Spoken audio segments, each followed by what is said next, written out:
You know that feeling, right? That sinking feeling when you're at the baggage carousel and your bag just never shows up? It's an absolute nightmare. But what if that nightmare spiraled into a legal battle that went all the way to the Supreme Court? Well, get this. This is the true story of how a simple domestic flight from New York to Boston got completely tangled up in a huge international treaty, all because of 4 missing suitcases. All right, so at the heart of this story are Purita Mapa and her daughter Carmina.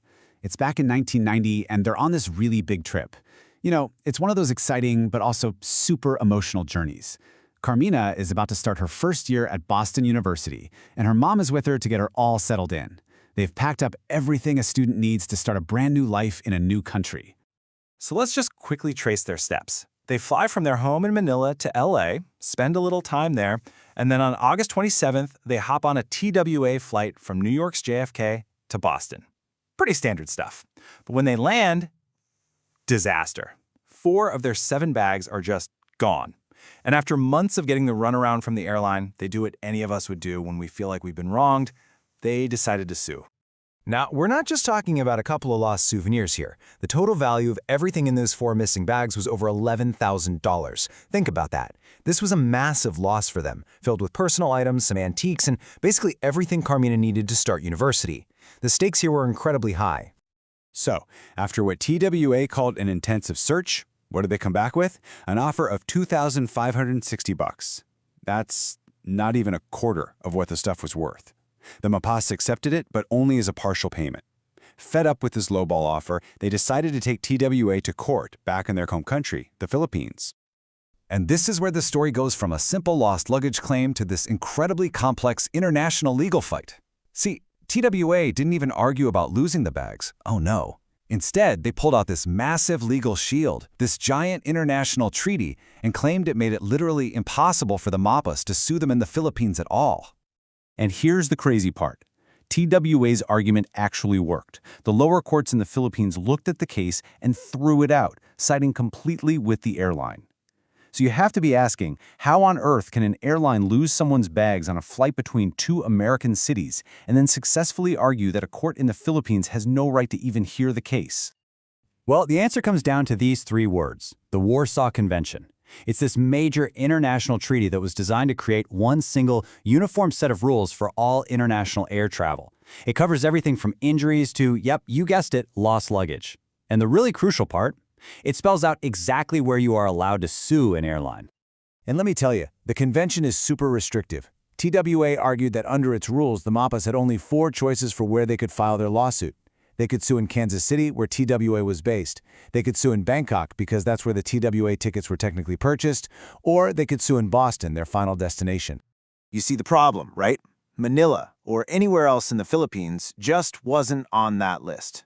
And based on that powerful argument, the lower courts agreed with TWA. They dismissed the lawsuit, saying they didn't have jurisdiction.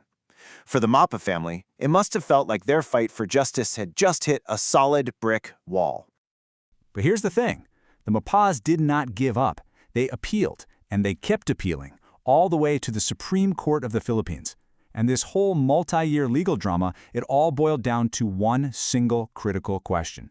Was that TWA flight from New York to Boston considered international transportation and covered by the Warsaw Convention, or was it just a plain old domestic flight?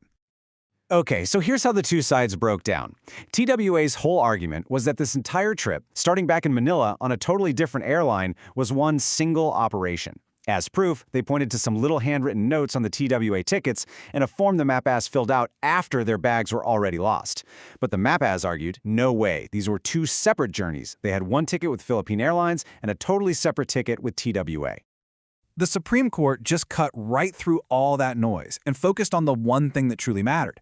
They basically said, look, whether a journey is international or not isn't decided by what you write on a claim form after something goes wrong or by some random scribbles on a ticket. It is decided by the contract itself, the ticket that was actually bought and agreed to.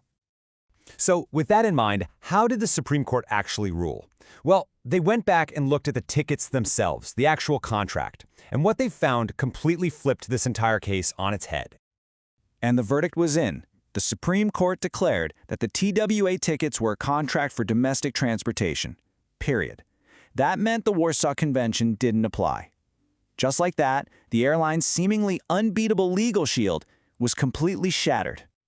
The court's reasoning was just crystal clear, simple common sense.